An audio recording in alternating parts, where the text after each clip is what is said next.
Jangan dipandang remeh, persiapan kaum hijrah ini adalah zikir. Karena zikir adalah puncak ketaatan, zikir adalah puncak ketaatan kepada Allah Subhanahu wa taala, puncak daripada amal soleh seseorang, puncak daripada amal soleh seseorang.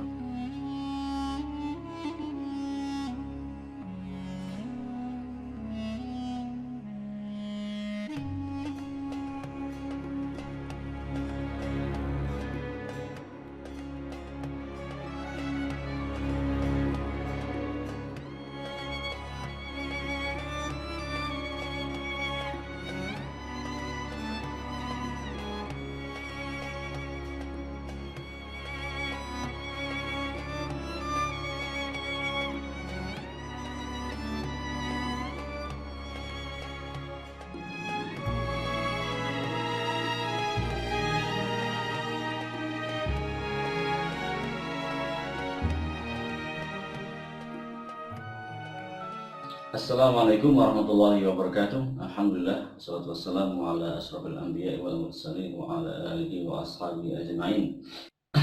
La ilaha illallah wahdahu la syarika lah, lahul mulku wa lahul hamdu, yuhyi wa yumiitu wa huwa ala kulli syai'in qadir. Subhanaka la ilma lana illa ma 'allamtana innaka antal alimul hakim. Allahumma la sahla illa ma ja'altahu sahla wa anta taj'alul hazna idza syi'ta sahla. Rabbi shrah li sadri wa yassir li amri wa hlul 'uqdatam min lisani yafqahu qawli. Amma ba'd. Jumpa lagi sahabat Hijrah TV dimanapun berada. Alhamdulillah di sore hari yang cerah ini kami bisa menyapa sahabat-sahabat semua kembali di channel Hijrah TV, di channel akhir zaman yang insya Allah penuh dengan informasi penting yang berkaitan dengan akhir zaman, tanda-tanda hari kiamat dan lain sebagainya. Insya Allah kita akan bersama-sama membahas dan mengupas, mencari tahu ya, apa saja yang kemudian bermanfaat bagi kita untuk menghadapi berbagai peristiwa-peristiwa yang berkaitan dengan akhir zaman. Namun sebelum kita lanjutkan, mohon maaf bila suara saya agak kurang jelas karena baru sariawan ya. Mohon maaf bila suaranya agak kurang jelas begitu ya. Mudah-mudahan tidak mengurangi semangat kita untuk belajar dan mendengarkan, menyimak hal-hal yang mungkin belum kita tahu atau mungkin juga sudah kita tahu. Barangkali ini sebagai pengingat, biasanya saya hanya menyampaikan sharing ilmu, kira-kira bermanfaat alhamdulillah, kalaupun tidak bermanfaat bagi sahabat-sahabat yang sudah tahu, yang sudah tinggi ilmunya, maka ya video-video ini tidak perlu disimak ya, cukup dilewati saja. Tapi insya Allah bagi sahabat-sahabat yang menginginkan ya, atau sekedar ingin tahu apa yang ada di otak kepala saya ini ya, silahkan sahabat semuanya simak hingga tuntas, hingga selesai, agar sahabat tidak gagal paham dengan saya, tidak salah paham yang artinya bikin salah ya, bikin pahamnya salah. Sore ini kita akan mengupas satu hal yang berkaitan dengan ciri-ciri pengikut Imam Mahdi, atau ciri-ciri atau karakter yang senantiasa melekat pada pengikut atau calon pengikut Imam Mahdi. Karena Imam Mahdi belum muncul, ini calon pengikut. Yang pastinya banyak susah video saya yang menerangkan tentang ciri-ciri Imam Mahdi dan pengikutnya. Ya. Nah, yang semuanya telah kami jelaskan bahwa yang paling utama adalah mendapat petunjuk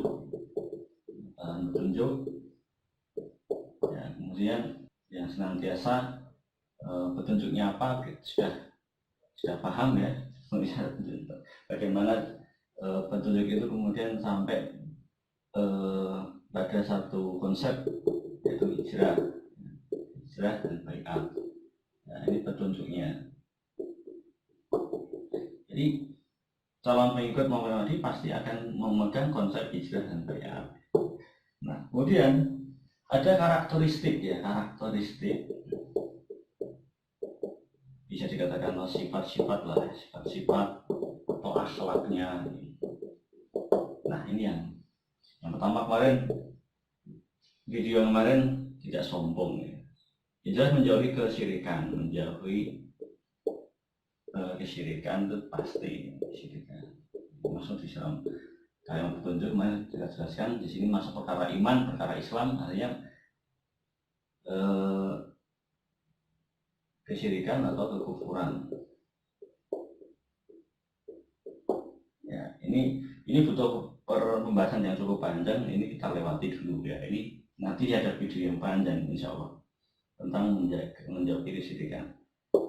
Berikutnya adalah menjauhi kesombongan.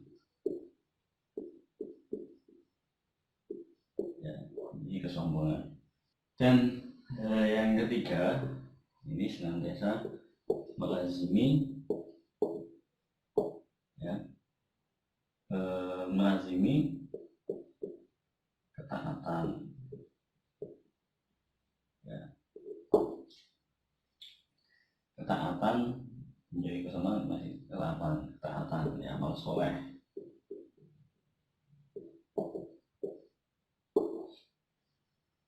Ya, berikutnya melazimi tobat, istighfar. Ya, ini kita rinci karena nanti kita akan bahas satu persatu ya, satu persatu karakteristik pengikut baik itu Imam Mahdi maupun pengikut Imam Mahdi. Yang pertama, ini karena waktunya sangat pendek, saya tidak bahas hari ini.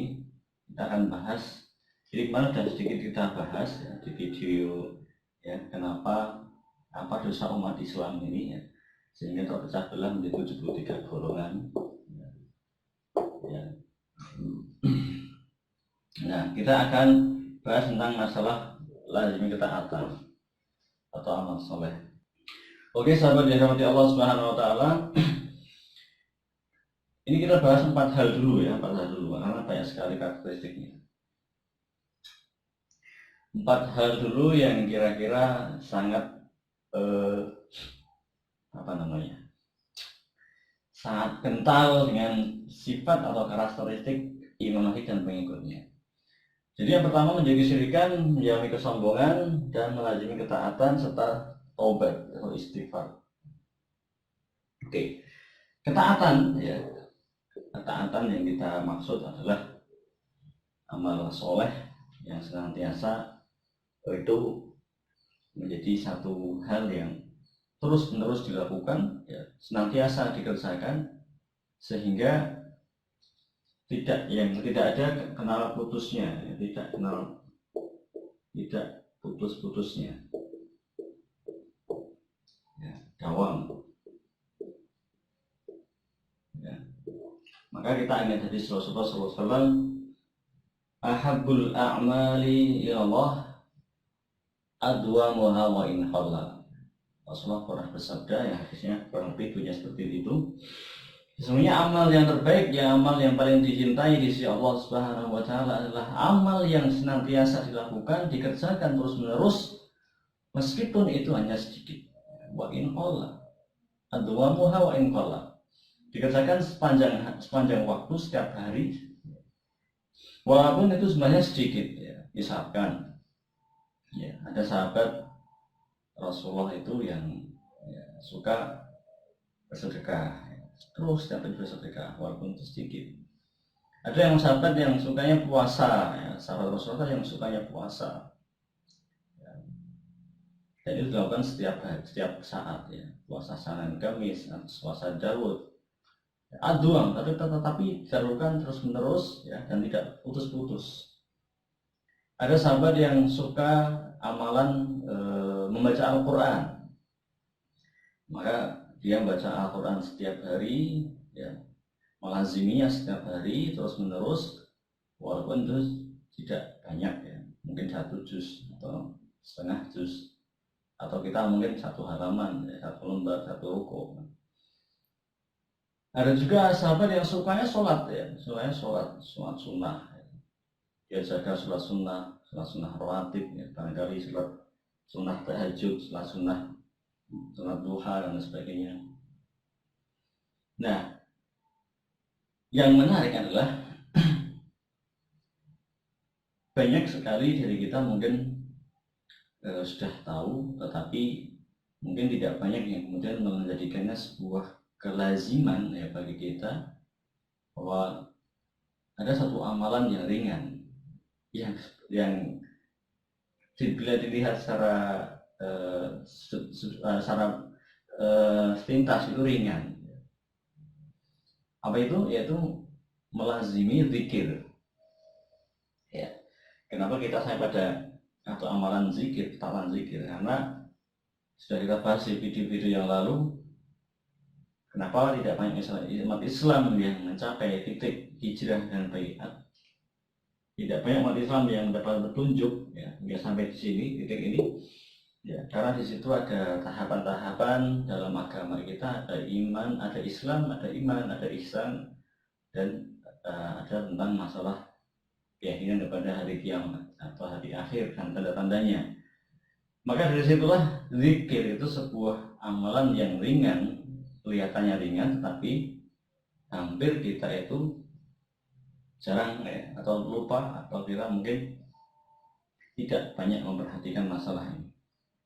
Karena tergantung pada bagaimana kita membangun keislaman kita, keimanan kita, sehingga kita bisa mencapai derajat ihsan, dan disitulah orang-orang yang banyak berzikir itu berada di tingkatan ihsan.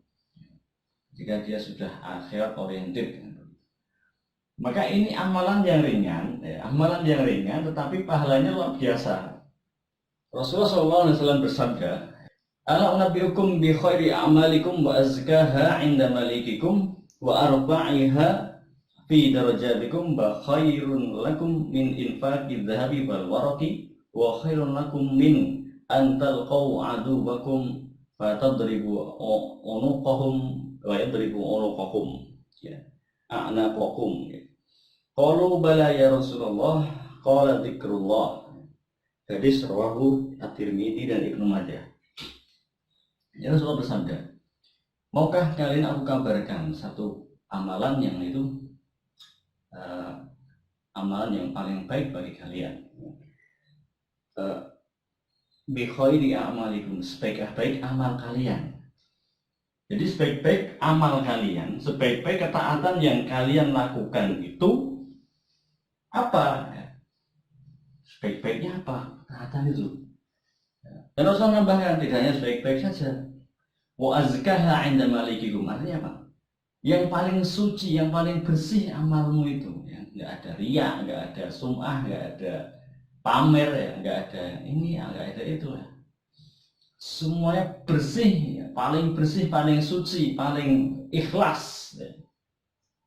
Inda malikikum, bagi Allah Subhanahu Wa Taala. Apa itu? Tidak cukup itu saja, Rasulullah kemudian ya, wa arfa'iha fi darajatikum, ya. Amalan yang paling tinggi derajatnya. Amalan kalian itu banyak, tetapi yang paling tinggi derajatnya itu apa, kan begitu. Ya. Mau nggak aku kabari? Rasulullah begitu. 3 ya. Yang paling baik, yang paling ikhlas, yang paling suci, yang paling murni, yang paling tinggi derajatnya bagi kita, ya, bisa mengangkat derajat kita nanti di sisi Allah Subhanahu Wa Taala. Dan itu wa khairun lakum min infaqid dhahabi wal waraq, itu lebih baik daripada kamu itu menginfakkan emas maupun perak. Insya Allah emas dan perak, kita saja mungkin nggak pernah bisa menabung emas, kan? Tapi ini infak emas dan perak itu lebih baik daripada kita itu infak emas, infak perak. Ya, mau nggak kasih tahu seperti itu? Ya Rasulullah, ada yang sahabat tuh ketika perang apa itu, perang takut orang apa itu hanya bisa ketika Rasulullah memerintahkan para sahabat sedekah atau infak itu, ada yang membawa emas, ada yang membawa perak, ada sahabat yang hanya membawa segenggam kurma sambil menangis-nangis. Nah, ini dikasih kabar Rasulullah, ya ini lebih baik daripada infak emas dan perak. Mau nggak kasih tahu? Bayangkan ini seolah kita mendengar hadis Nabi, seolah kita mendengar kalam Rasul. Ya. Dan wa khairun lakum min antalqau aduwakum, ya, fatadribu a'naqahum wa yadribu a'naqakum. Dan lebih baik ketika kamu itu maju perang, ya ketemu musuh-musuhmu, lalu kamu membunuh mereka atau mereka membunuhmu. Artinya apa? Ini amalan jihad fisabilillah, amalan sangat mulia, utamanya sangat luar biasa di jalan Allah Subhanahu wa taala. Itu saja masih kalah kan begitu. Jadi sahabat-sahabat semua yang sama Allah SWT, banyak amalan-amalan kita. Rasul mau mengabarkan apa yang lebih baik dari itu semua. Bukan berarti amalan itu tidak dilakukan, tetapi itu semua dilakukan. Tapi dari sekian amalan yang kamu lakukan, yang kalian lakukan, yang kita lakukan itu apa yang paling baik? Khairun lakum, ya. Wa azkaha inda malikikum wa arfa'iha fi darajatikum, yang akan mengangkat kita tingkatan derajat yang tinggi itu apa? Ya. Dan Rasulullah menyebutkan bahkan jihad fisabilillah saja masih dikatakan lebih baik dari jihad fisabilillah. Apa itu ya Rasulullah? Apa ya Rasulullah? Nah, sahabat sangat bersemangat sekali mendengar kabar gembira ini. Wah, apa kira-kira ada yang lebih berat dari jihad fisabilillah itu? Sudah jihad fisabilillah itu berat, ya. Korban tenaga, harta, jiwa kita. Apa itu ya Rasulullah? Bah ya Rasulullah, qala dzikrullah. Rasulullah menjawab, zikir.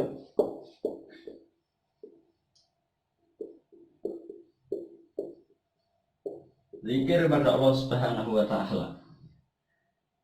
Sepele ya. Sepele bagi orang yang memandang zikir itu hanyalah sebuah ucapan. Sepele bagi orang yang melihat bahwa zikir itu sekadar membaca subhanallah, subhanallah, subhanallah, subhanallah, subhanallah, subhanallah. Ada yang baca la ilaha illallah. Ada yang baca Allah. Kita bukan menghina atau menista, ya. Ada orang yang zikir seperti itu, sehingga saking cepatnya itu membacanya Allah Akbar, jadinya Allah, atau baca la ilaha illallah saking cepatnya mengejar zikir yang ribuan kali, dan 100.000 kali, 1.000.000 kali gitu. Kemudian jadilah bacanya Allah. Ini sunnahnya siapa gitu? Sunnahnya siapa? Jadi yang dimaksud zikir dalam hal ini adalah zikrullah. Mengingat Allah Subhanahu wa taala yang kita kenal dengan sebutan ihsan. Ihsan ya ikhwah, ihsan. Ya. Bukan zikir gini-gini ya. Tapi ihsan, anta abudallaha ka'annaka tarahu fa illam takun tarahu fa innahu yaraka. Ihsan itu ketika engkau mengingat dalam keadaan apapun engkau mengingat Allah Subhanahu wa taala. Engkau mengingat Allah Subhanahu wa taala dengan bisa mengucapkan zikir, mengucapkan tasbih, tahmid, tahlil, takbir. Bisa mengucapkan istirja. Ya. Ketika engkau masuk rumah engkau baca doa itu zikir. Engkau masuk karena dibaca doa itu zikir, pakai baju baca doa itu zikir Allah Subhanahu wa taala. Ketika engkau maju perang, engkau mengingat Allah Subhanahu wa taala, memperbanyak zikir. Sudah. Mana lagi adakah amal yang lebih baik dari zikir? Ya. Maka berangkat dari situ, ya, ketaatan yang dilazimi oleh pengikut Imam Mahdi adalah ketaatan yang luar biasa. Orang-orang yang senantiasa melafazkan zikrullah, melafazkan zikir, ya, dalam keadaan apapun, dalam kondisi seperti apapun, hatinya senantiasa mengingat Allah Subhanahu wa taala. Kalau sudah orang itu yang di pikirannya hanyalah akhirat, ya. Akhir zaman, ya, kiamat sudah dekat, tanda-tanda sudah muncul, ya. Kiamat, ya, akhirat, akhir zaman dan sebagainya. Maka persiapan orang itu untuk menghadapi akhir zaman itulah harus kembali kepada Allah Subhanahu wa taala, harus bergantungnya kepada Allah Subhanahu wa taala. Kalau sudah orang itu bergantung kepada Allah Subhanahu wa taala, maka sudah otomatis hatinya akan ke sini, ihsan. Mau kondisi seperti apapun, mau ketika bertemu dengan siapapun, mau ketika berada dimanapun, anta abudallaha ka'annaka tarahu fa illam takun tarahu fa innahu yaraka. orang itu senantiasa mengingat Allah Subhanahu wa taala, baik di lisannya, baik di hatinya. Itu semuanya dia selalu mengingat Allah Subhanahu wa taala.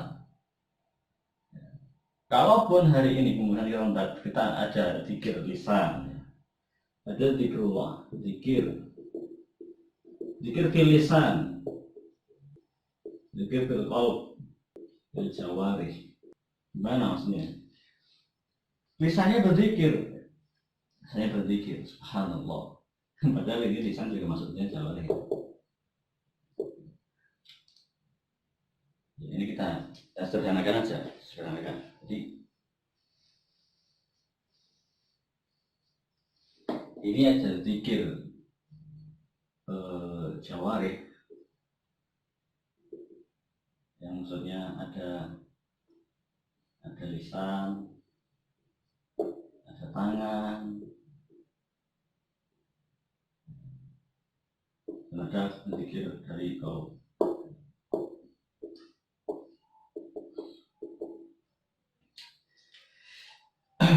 Maka ada banyak zikir yang bisa kita lakukan. Ada banyak macam zikir yang bisa kita amalkan. Ada zikir yang jelas-jelas Rasulullah sebutkan, zikir setelah sholat, pada sholat. Sudah itu dibaca ketika setelah selesai sholat. Ada zikir yang kemudian kita sebut dengan doa sehari-hari. Doa sehari-hari itu bahasanya doa sehari-hari. Ya doa itulah zikir, ya doa itulah zikrullah, artinya kita ingat Allah Subhanahu wa taala. Yang namanya berdoa kepada Allah, kalau tidak ingat Allah, ingat siapa?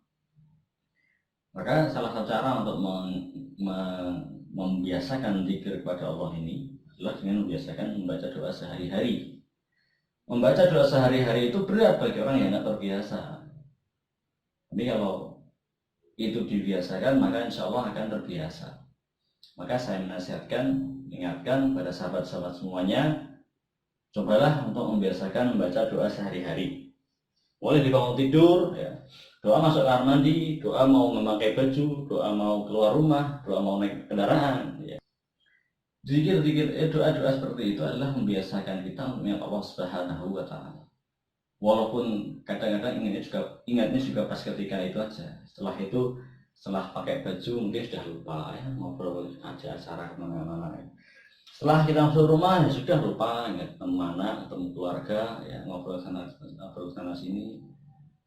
Ketemu di kantor, masuk kantor, ya, naik kendaraan sampai di kantor, ketemu teman-teman, sudah sibuk dengan pekerjaan, ya, dan kita lupa. Tapi setidaknya membiasakan di awal, misalkan membaca doa sehari-hari itu membiasakan, melatih kita untuk mencapai derajat ihsan. Ya. Coba saja kalau sahabat tidak percaya, coba praktekkan. Yang belum dihafal kira-kira apa, nanti dihafalkan, terus diamalkan. Dihafalkan, dan jangan berhenti, ya, tidak putus-putusnya itu. Ya, insya Allah ad-du'ama wa iqallah. Ya, sedikit demi sedikit dihafalkan, kemudian diamalkan. Insya Allah akan menjadi hal yang baik. Ya, maka ada kemudian zikir-zikir yang menjadi sunnah Rasulullah yang lain.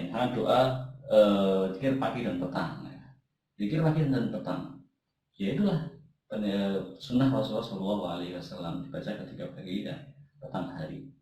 Ya, jadi sudah ada beberapa. Misal ada contoh beberapa tadi, doa atau zikir setelah pada sholat, zikir doa sehari-hari. Ada zikir pagi dan petang, ada zikir pagi sore. Ada zikir-zikir yang kemudian diamalkan di kondisi yang tertentu, misalkan ketika kondisi kita sedang turun, ya, menuruni jalanan atau kita sedang menanjak, ya, jalannya menanjak, itu apa yang dibaca.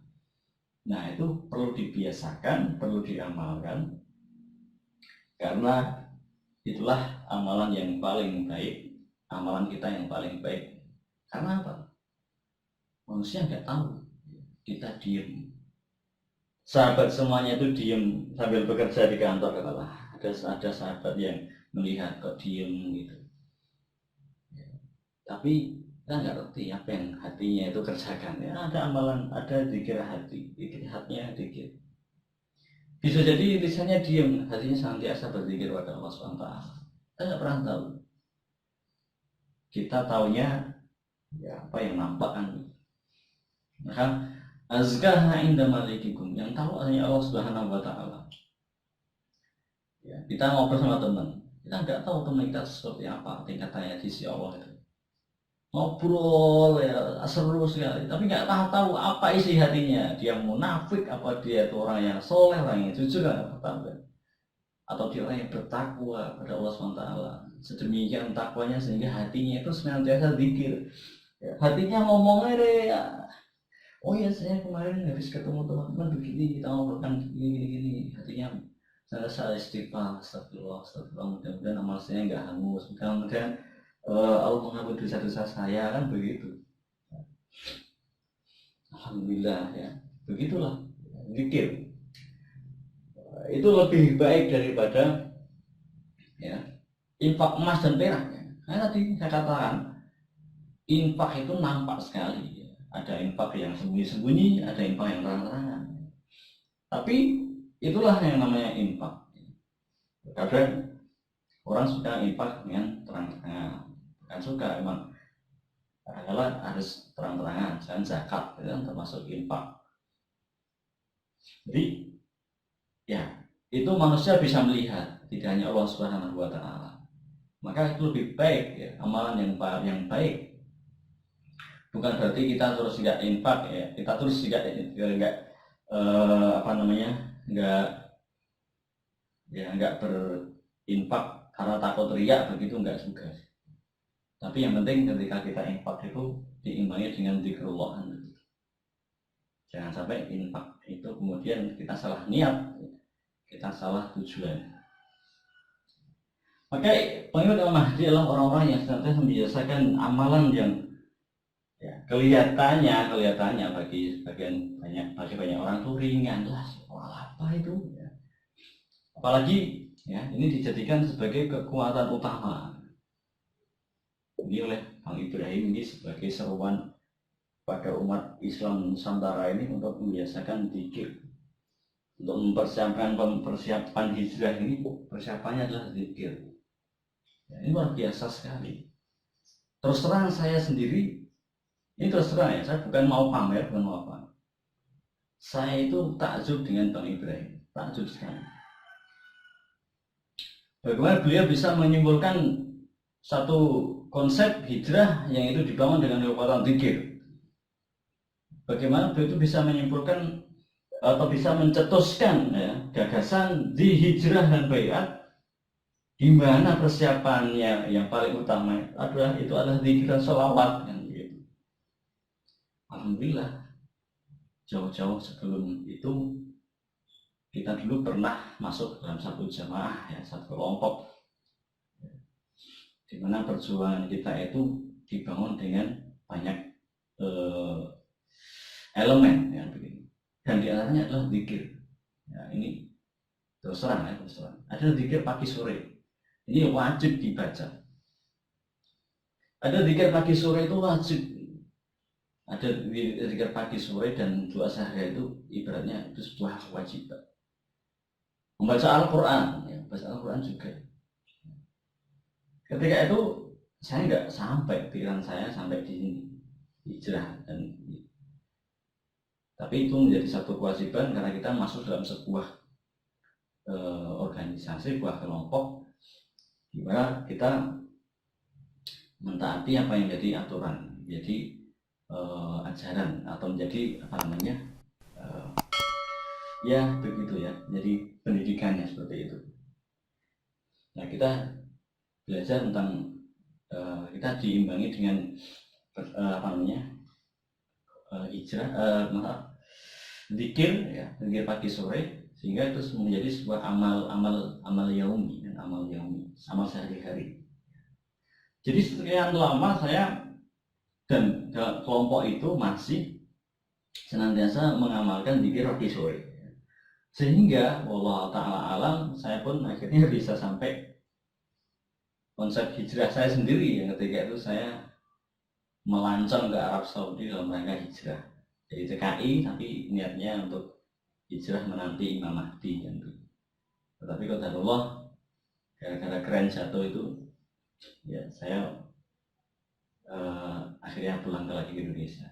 Dan saya akan bangkitkan lagi, akan gaungkan lagi konsep hijrah ini sebagaimana Bang Ibrahim mengajak umat Islam Indonesia untuk hijrah dan bayat Imam Mahdi.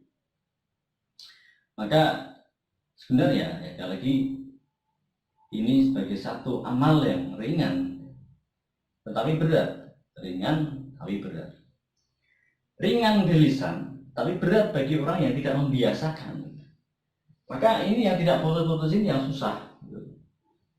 Sekarang sahabat-sahabat praktekkan saja zikir pagi sore. Diawali dengan baca doa sehari-hari. Doa sehari-hari. Doa sehari-hari belum hafal, hafalkan mulai sekarang.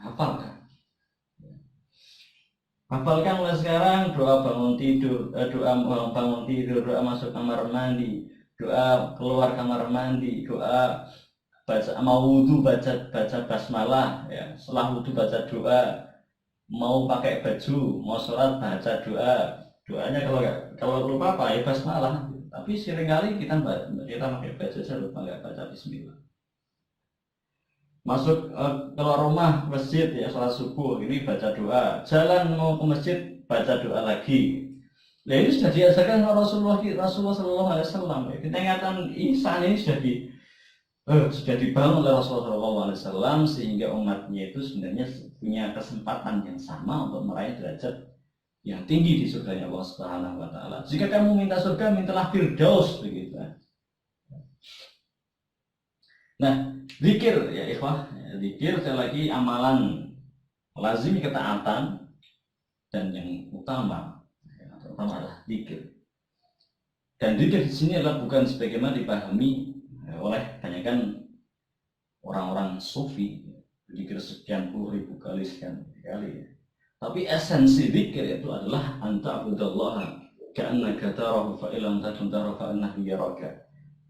Bahwa kita senantiasa bertakwa ya, dengan zikir itu kita senantiasa mengingat Allah Subhanahu Wa Taala. Dalam artian yang sebenarnya ya tidak hanya lisan kita yang ingat, tapi hati kita juga ingat.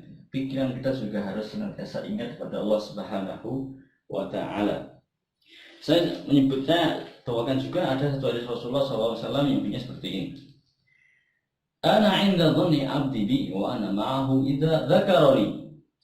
Fa in dzakarani fi nafsihi dzakartuhu fi nafsi wa in dzakarani fi mala'in dzakartuhu fi mala'in khairin minhum. Wa in taqarraba ilayya bi shibrin taqarrabtu ilayhi dira'an wa in taqarraba ilayya dira'an taqarrabtu ilayhi ba'an wa in atani yamshi ataituhu harwalatan. Aku menurut prasangka hambaku kepadaku dan aku bersamanya apabila dia mengingatku. Zakarni, jika dia berzikir padaku, dia mengingat Allah Subhanahu Wa Taala. Bila dia mengingatku pada dirinya, maka aku mengingatnya pada diriku. Dan jika dia mengingatku pada satu kelompok, maka aku mengingatnya pada kelompok yang lebih baik daripada mereka. Jika dia mendekat padaku satu jengkal, maka aku akan mendekat padanya satu depa. Dan jika dia datang padaku dengan berjalan kaki, maka aku akan datang padanya dengan berjalan cepat. Muttafaqun alaihi. Itu satu utama zikir pada Allah Subhanahu Wa Taala. Di mana zikir itu adalah seharusnya mengingat Allah Subhanahu Wa Taala. Mengingat Allah dalam setiap kondisi, mengingat Allah dalam setiap keadaan, baik ketika lapang maupun sempit, ya, sehingga ketika kita bisa mengingat Allah ketika lapang, maka insya Allah Allah akan menolong kita. Insya Allah Allah akan menyebut kita ketika kita mendapatkan kesempitan dan kesulitan dalam kehidupan kita. Termasuk pada akhir zaman banyak kesulitan-kesulitan yang menghadang, cobaan-cobaan, fitnah-fitnah. Maka kekuatan kita hanyalah Allah Subhanahu Wa Taala. Kekuatan kita hanyalah kekuatan Allah Subhanahu Wa Taala. Maka dia ada daya dan upaya kecuali hanyalah ketika kita menggantungkan semuanya pada Allah Subhanahu Wa Taala. Dan ketika kita mengingat Allah ketika lapang, maka insya Allah Allah akan mengingat kita ketika kita dalam kesempitan. Maka sahabat hijrah yang dirahmati Allah Subhanahu wa taala, jangan dipandang remeh. Persiapan kaum hijrah ini adalah zikir. Karena zikir adalah puncak ketaatan kepada Allah Subhanahu wa taala, puncak daripada amal soleh seseorang. Banyak orang beramal, banyak orang berbuat taat, ya, banyak orang berbuat takwa, berbuat ketaatan, amal soleh. Tapi seringkali amal soleh dan ketaatan itu tidak membuahkan ketakwaan kepada Allah Subhanahu wa taala. Manakala amalan ketaatan tersebut rusak karena niat yang salah, karena penyakit-penyakit hati kita, riya, sum'ah, takabur, dan lain sebagainya, maka hati-hati dengan orang-orang yang senantiasa berzikir kepada Allah Subhanahu wa taala, hingga suatu saat nanti mereka akan merobohkan benteng Konstantinopel dengan zikrullah la ilaha illallah wallahu akbar. Astagfirullahaladzim, kabirullah, mereka agungkan asma Allah Subhanahu wa taala. Karena semuanya kita adalah hamba-hamba Allah yang tidak pernah luput dari dosa dan kesalahan. Kita semua adalah hamba-hamba Allah yang penuh dengan kesalahan, kekhilafan. Maka tugas kita saling mengingatkan, tugas kita saling menasihati dalam kesabaran dan ketaatan. Maka bila ada salahnya, salah mohon maaf yang sebesar-besarnya. Mudah-mudahan ini bermanfaat sebagai penegasan bahwa zikir adalah satu ibadah, satu tingkatan amal soleh yang sangat tinggi, yang tidak akan mungkin dicapai oleh orang-orang yang mengabaikan rukun Islam, rukun iman, yang mengabaikan ketaatan amal-amal yang kecil. Maka jangan dipandang remeh kaum hijrah nanti, yang meskipun hanya mempersiapkan bekal dengan zikir dan sholawat, ya, jangan salah. Sesungguhnya materi, sesungguhnya sarana, wasilah, dan semuanya itu adalah ciptaan Allah Subhanahu wa taala. Manakala Allah Subhanahu wa taala berkehendak, kun fayakun. Subhanakallahumma rabbana wa bihamdika asyhadu an la ilaha illa anta astaghfiruka wa atubu ilaik. Wabillahi taufiq wal hidayah wa ridwan hidayah. Allahu minkum. Mudah-mudahan bermanfaat. Ketemu lagi di video yang berikutnya. Assalamualaikum warahmatullahi wabarakatuh. Salam hijrah.